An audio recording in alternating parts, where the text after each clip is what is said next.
You are now listening to the Pelicans Postgame Report, Flash Report. Shout out to the fam, man. PPR representing. Much love to the fam. We up in this thing for another episode of the Pelican Postgame Report. Is Big Q chopping it up, man. The Flash is in the building. Shout out to the flock, man. Please feel free to hit the like button, the subscribe button, and share the show on your social media feed. We're up in this thing.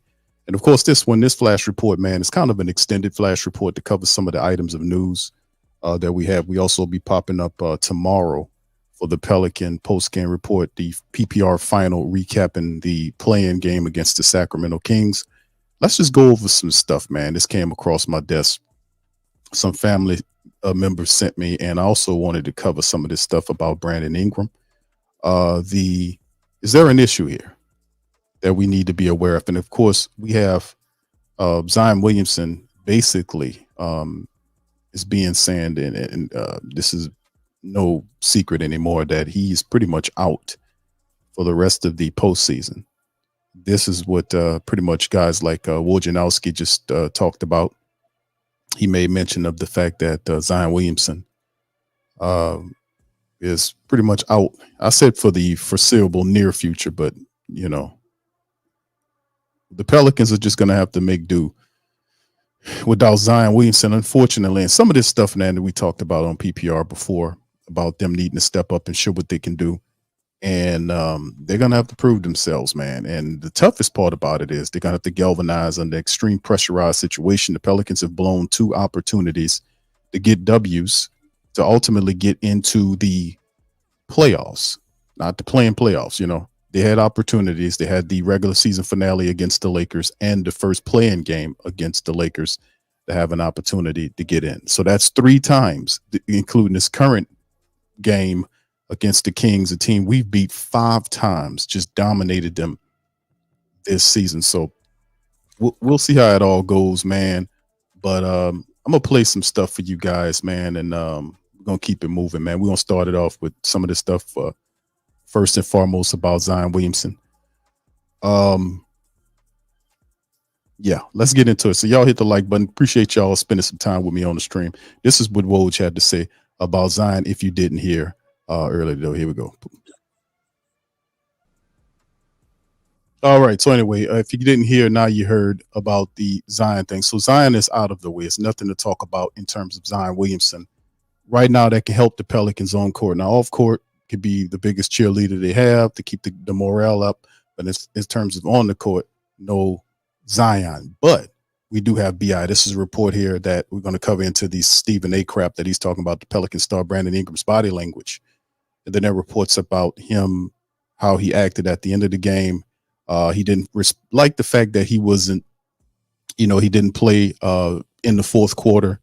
And could there be strife here? A lot of reports are coming out saying it's not official reports, but a lot of rumor-revealed stuff that there's strife going on between the two. But anyway, let's get into the meat and potatoes of it. This is Stephen A. Smith, who made some commentary about Brandon Ingram that I like to talk about. So here we go. He's had so many setbacks. He's really in much better condition the second half of this season. He had worked so hard. Guys, he was going at LeBron James and Anthony Davis and winning. He was getting into them at both ends of the court. He had 40 points with 3 minutes to go. His second career 40-point game in a play-in game on his home court. This is what you want from Zion. You want playmaking on defense and want the ball and taking it to the rim on offense. Can't stop it. It was great. And then he comes up lame, and you could see in his eyes that he knew he was hurt, and he's had these muscle injuries in his legs before, and we'll wait for the MRI before we make any assumptions. But he knew that he's in trouble. And now they've actually beaten the Kings 5 times this year, which is unbelievable that you're 5-0 against them, including the in-season tournament.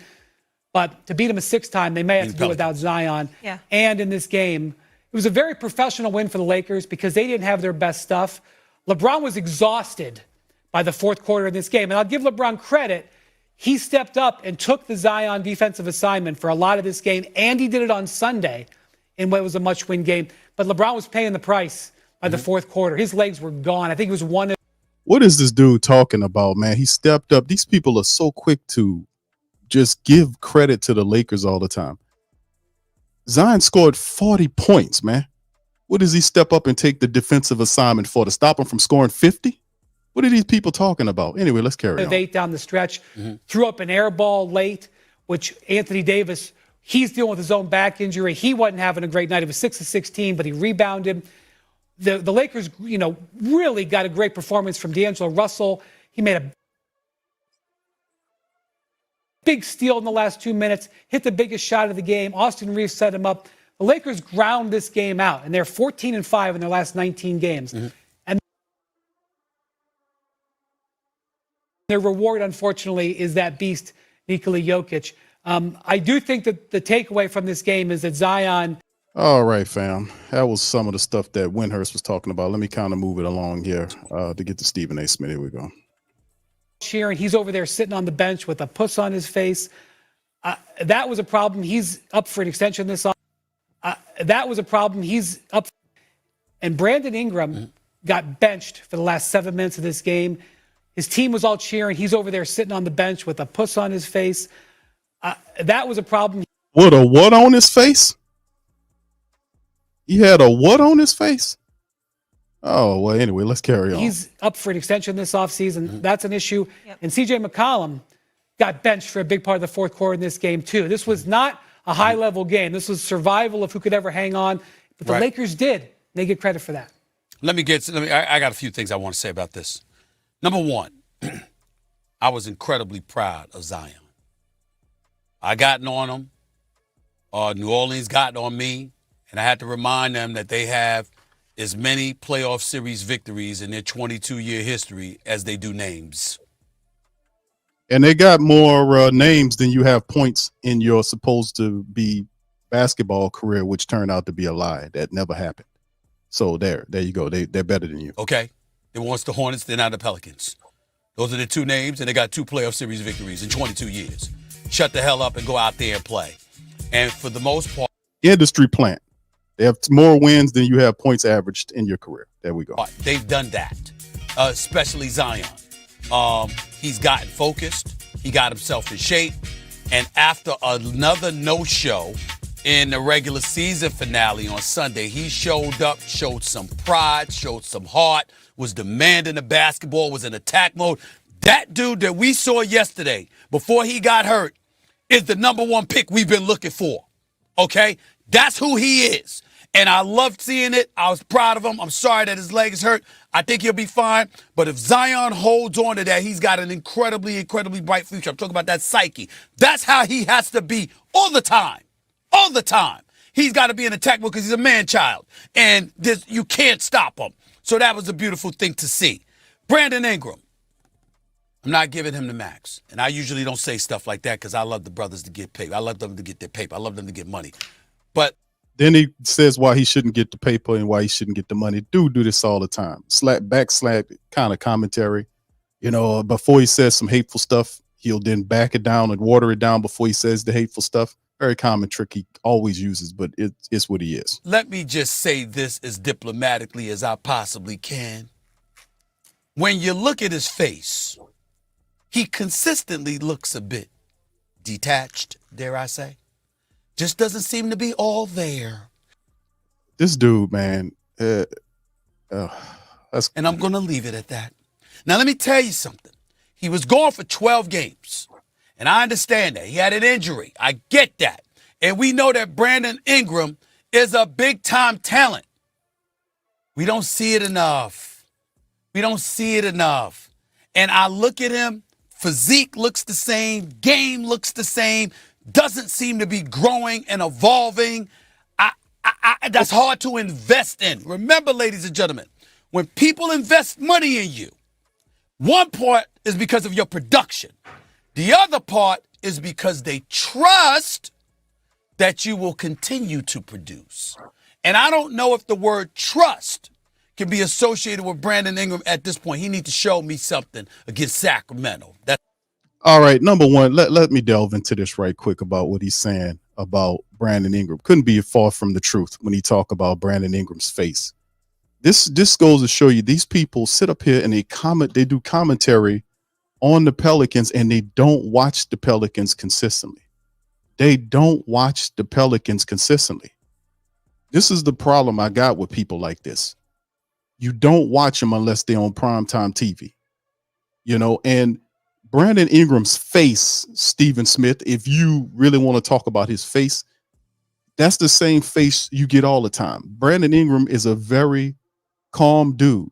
Now, he has his times when he gets bucked and do his thing, but he's always a smooth dude. He's always that's what he's been. Now, we would want him to be more aggressive in terms of coming out of that. And you see him like one of the games where he was hitting all those threes. You seen him have, out there making faces. But for the most part, he's smooth.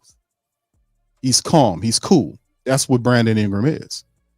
Now, you talking about you haven't seen enough from Brandon Ingram. Granted, over the last couple of games since he came back from the injury, his numbers have been down. His minutes has been down. And he hasn't been as productive as he's been. But since he's been with the Pelicans, he's taken leaps and bounds in terms of his maturity, his scoring, his overall play. And when Zion Williamson wasn't available, B.I. was the guy on the team leading the team in scoring. The offense ran through him. He was the number one option. We just started seeing Zion this year become the number one option for the Pelicans later on in the year after the All-Star break, when B.I., of course, we started seeing them go to Zion because B.I. wasn't there. But when B.I. came back, the first game he came back 2 games ago, the offense changed and it started to go what it was away from Zion, and they failed because that's a whole nother damn show. We'll talk about that later. But anyway, you can't be more wrong about Brandon Ingram and what he's brought. He can step his game up, but he's been a solid player for the Pelicans. Case in point, let's look at his averages, man. Let's talk stats for a second, fam. Granted, his numbers are down this year. In 64 starts this year, in 33 minutes, he's averaged 21 points a game. That's nothing to spit at for a guy like Brandon. He's averaging 21 points a game this season, almost 6 assists and 5 rebounds. Now, since he came over from the Lakers, everything has been exploding across the board in terms of his production. He's averaged 24 points his first year with the Pelicans, 24 points his second year, 23 points, 25 points, and then this year's 21 points. He's been a solid player for the Pelicans.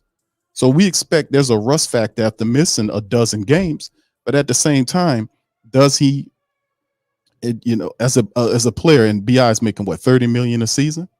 The last couple of games, you could say, yes, we had a problem there. But also, you can also talk to the other end about the coaching not being able to get Zion and BI to complement each other as well as they could have. Like, we see a lot of these different combos throughout the league. Head coach Willie Green said that he believes that his combo of Zion and BI is one of the tops, if not, he said the best combo in the league, which is, somewhere up there. But my take is, based on scheme and how they use them both together on the court at the same time, because prior to this year, we didn't have a large sample size serving of Zion and BI playing together. We didn't see it up until this year. And then when it really started to get going, you started seeing Bill and the camaraderie. You see then BI get hurt and then Zion carry the day. And when BI comes back, Zion is hurt. So this is what it's been over the last several years. But without that, Brandon Ingram has been a solid Pelican for us. He's been a solid player for us. He's been option 1 for the Pelicans. So I don't want people to start thinking that it's totally Brandon Ingram and not so much start looking at the coaching staff to better understand how to betterly utilize Brandon Ingram in league with Zion Williamson and with everybody else.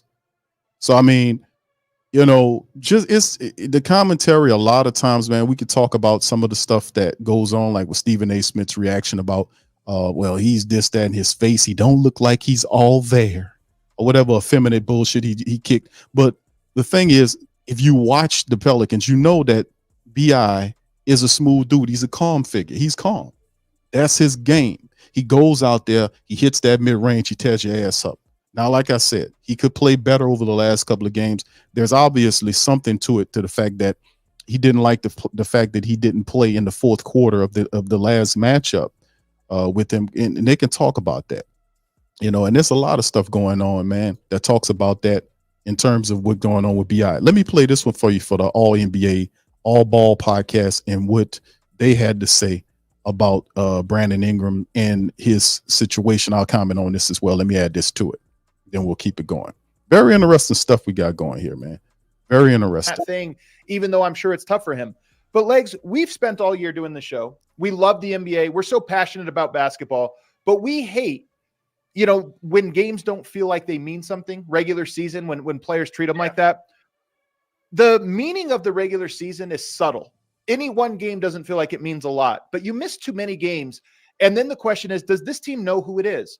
And what all year I've been saying about the New Orleans Pelicans is they're a two-faced team, because when they're great, they look unbelievable, but I don't know if they know who they are. And this is why their clutch record hasn't been great this year. They haven't won a lot of close games. Do you know who you are when you have to go into the foxhole? And last night, going away from CJ McCollum and Brandon Ingram, some of that was riding the hot hand, a lineup that was working, maybe matchup this or that. But some of it, to me, is the point that you're just making here. Why was Brandon Ingram throwing a fit? That's a team that has not figured out who they are in the foxhole, and they found themselves in the foxhole for the very first time, and it was revealed that there was this uncertainty. That's my read on it. And look, some of this is injuries. Zion and Ingram have missed a lot of time. I don't want to blame and say, hey, sometimes they're real injuries, but they might have missed more, too much time with their injuries to really know who they are. I completely agree with all of that. And I think that the bottom line is this. If you're Brandon Ingram, like whether you have the personality type or not, and he's kind of one of those sort of laid back dudes, right? He's always got kind of that sleepy look on his face, but he's very ultra talented. You're one of the leaders, whether you like it or not. You're one of the leaders of the team. And this is an opportunity. Now, look, truth of the matter is maybe some of it that plays into this is it's not the end of the world to lose the game. Maybe that's part of it. It's not. Think about it now. You go ahead and hold home court. Now, look, the Zion situation, that throws a wrinkle into this. That's totally different. I don't know what his status is going to be, but if you came out of that game, I can't imagine you being ready to play the next game, because this is a muscular thing, right? And I still haven't heard, by the way, is it thigh? Is it his quad, his hammy, his groin? No one knows. It was the weirdest thing for that to lead to him leading the game. But anyway, we'll get more information on that. So that could be all bets off in terms of their ability to win the next game. But you didn't know it while this was all going on. Brandon Ingram sitting there. You have another game you think you're going to play, and you're probably going to beat the Warriors or Kings. That's the way you look at it. And then you get to actually play Oklahoma City, not Denver. So in a lot of ways, the penalty for losing the game wasn't significant enough maybe to elicit a different reaction out of Brandon Ingram. But I just think no matter what, you cannot show yourself like that publicly for everybody to see. That's for total consumption, for everyone to watch. You sitting there refusing to stand up like every other player of the team that's on the bench and standing up during that rally. You can't do it. And then I sort of disengaged during the huddles, kind of standing there, hands on hips, looking into the huddle, disinterested. You got to be kidding me. Willie Green deserved better, man. Zion deserved better. Like, those guys deserve better, all of those guys. So I'm being harsh on Brandon Ingram, but I'm sorry. It's a huge, huge pet peeve for me. And I get how ticked off you are. I totally get that, man. You better keep that under or behind the curtain until you get out of the building. All right, that's just all NBA podcast where they were giving some talk. It's a couple of NBA insiders there breaking it down. But like I said, man, there's a lot going on now between the Pelicans right now. They need to be focused on winning. Zion is done for the foreseeable future. Won't help the Pelicans in this matchup, the playing matchup, or the playoffs. So the Pelicans have to dig in. The great news about it, and I said before, the Pelicans are a deep team. They're a very deep team. So it's up to Willie Green, man. It's really up to Willie Green. Zion is a force, and you can't match up with him. But, the Pelicans will have to find a way to make this work, man. They're going to have to find a way. But the good news is when you talk about, like, the Pelicans, hold on. I think I got his statistics up here. BI's stats against the Kings, man. How he plays when he goes up against the Kings, man. He has phenomenal stats against the Kings. Let me see if I can pull his stuff up right quick. That's phenomenal stats against the Kings. I mean, phenomenal. So, I mean, his average, you see his average right there. He averages 25 points a game, 5 assists, shoots that 3-point ball against Sacramento, shooting over 55% against this team and 53% from the field against the Kings. So, and he loves to play the Kings. So, I mean, his numbers are high. We're going to need this version of Brandon Ingram against the Kings coming up on Friday. And then if no ifs, ands, or buts about it. So Willie Green will be tasked with BI, so we don't have to worry about him the playing time because he wanted to play. He's not gonna. You don't have to worry about that because Zion is not there, so he don't have to worry about trying to mix Zion and BI together to combo them to make those units go. That unit go. Zion is gone, so Brandon Ingram is option one. So he'll have to make it all work. So like I said, BI has a part in this. He could be more aggressive, but my goodness, Willie Green, man. Willie Green has to make this work. You got BI. BI is a dude that can help you. You have CJ there. He's going to have to help to make these guys work. With Najee Marshall, Jose Alvarado, with Larry Nance and Herb and all these guys. He's going to have to take this solid unit that we have and the guys that's coming off the bench, the second line, and he's going to have to make it work. We need a good coaching effort against Willie Green. Got all the talent in the world, man. And a third opportunity to get into the playoffs, man. And it's all of nothing coming up here on Friday. So anyway, my thought process on what Shock Jocks Stephen A. Smith was saying about Brandon Ingram, who contract is up after, not this year, but next year, that he's due that max that he was talking about, that he wouldn't pay him that max.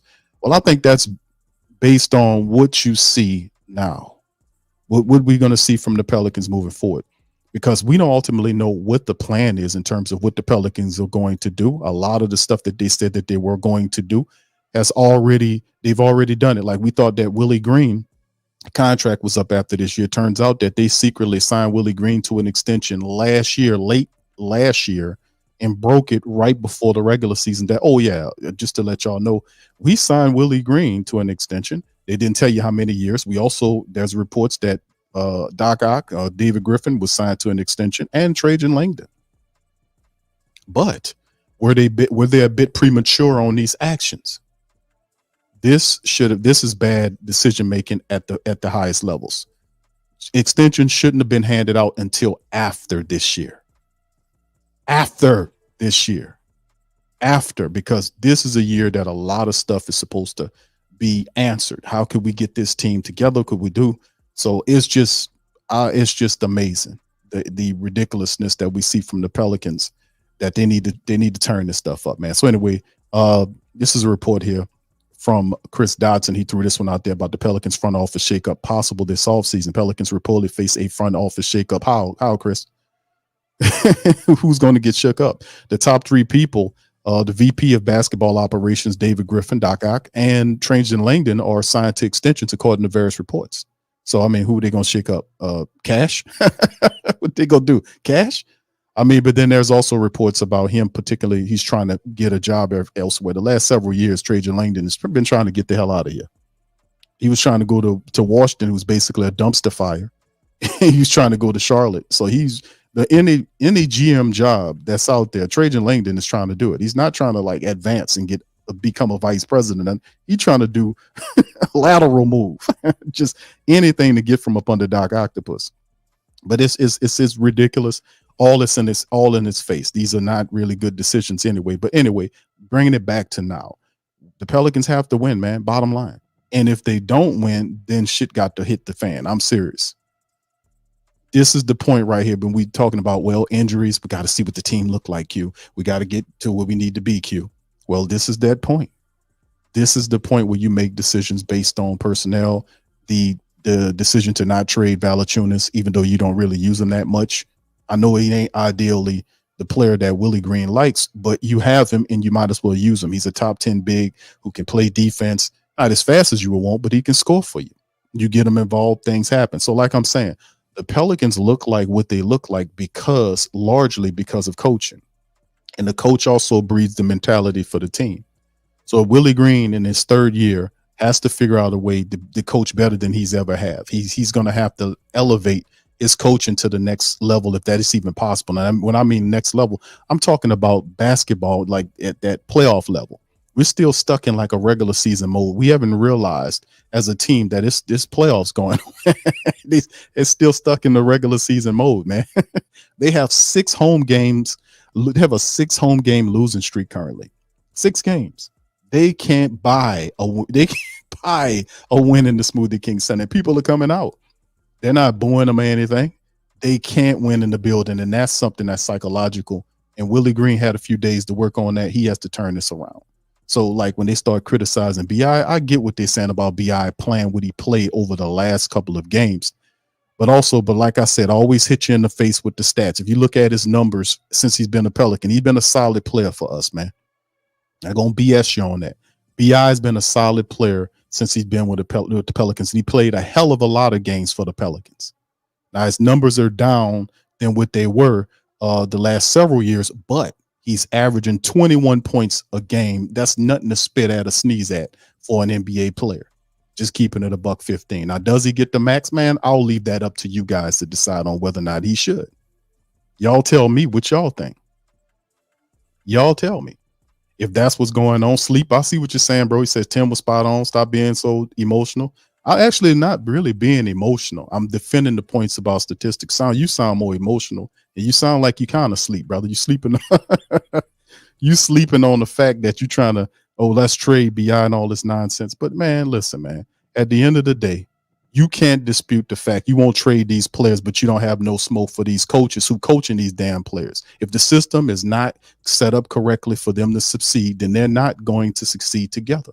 So at some point, the players have responsibility on the court, excuse me. He's averaging 21 points a game. He played the majority of the game since he's been here. He's been the number one option for the Pelicans longer than Zion has been, because Zion has not been available since he's been here. Somebody had to play. Somebody had to run options. But we don't see none of that. We just won't trade every damn body and not talk about the scheme and the process around them, huh? So like anyway, it's all good, man. At the end of the day, man.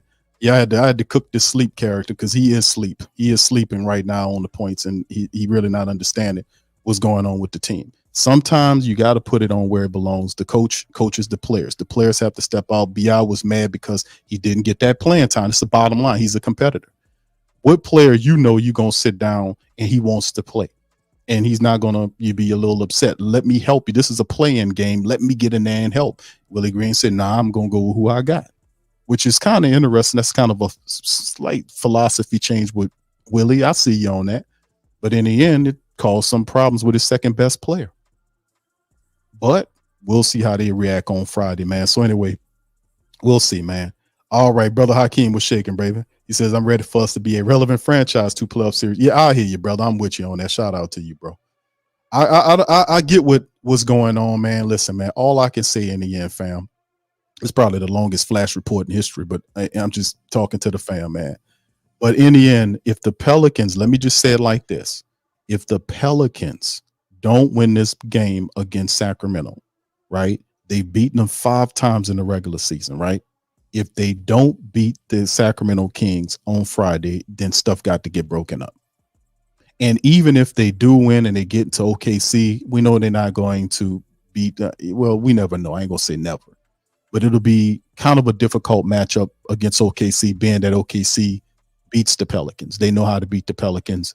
The Pelicans have a difficult matchup with them. Let's just say it like that. They might get a game, maybe 2 games if they can get past the Kings in the win. But even if that happens, as an organization, you still need to make some trades. You still need to do some stuff to fix up things. The Pelicans do need a point guard. We've said this all the time. Pelicans need a table-setting point guard. They need a guy that can play the position. I know people like Dyson Daniels. Dyson's game is improving. He's a stellar defensive player. But in terms of offense, his offense is not there. The Pelicans need to see if they can find a point guard there to kind of set the table. And when he's left open, hit 3-point shots, stuff like that, play defense. I mean, there are a few guys that's going to be available out there. They're not working with a lot of money. So it's other questions involved. But the team is David Griffin's going to have to find, well, not Griffin just alone, but Trajan Langdon's the general manager. They're going to have to find a way to kind of close some of these holes that the team have and be able to move it forward. So anyway, with that being said, fam, listen, I appreciate y'all for chiming in this on this show, man. Much love to y'all, man. Appreciate y'all on this flash report. Listen, fam, I will be back in the team. My dog DC and my girl Alexa will be back on the Pelican Postgame Report final tomorrow afternoon with the matchup. So for the family members, the Pelicans and Kings live scoreboard be kicked off on time and then the game, and then the recap, the PPR final will be available after the game is over with, and we'll recap whatever happened. So tough way to beat a team. You got to beat a team 6 times in one season, fam. Listen, 5 times is a lot to ask. 6 times is like you got in the head of the team, and perhaps I'll feel better if the Pelicans were in Sacramento, but that's a tough task. Are they up to it? Can Willie Green get this team motivated enough, family? We've been in the playoffs the last couple of games, playoff environment. We couldn't get it done against the Lakers in the regular season finale. We couldn't get it together against the Lakers in the first playoff game. We couldn't get the motivation to get the entire team to play in that matchup. And now here we are with the last chance we have against the Sacramento Kings. Could we get it? All right, y'all chime in the chat, man. Tell me how y'all feel about what Stephen A. Smith said about Brandon Ingram, the commentary that he made, other commentary that you heard on the other article I played from that other podcast. And what do you guys think? I'd love to hear what you got to say. Chime it in the comment section, and please feel free, man, to hit the subscribe button, hit the like button, and listen. I'm going to holler at y'all on the next one. Much love, and go Pels. Subscribe now and stay up to date for all things New Orleans Pelicans.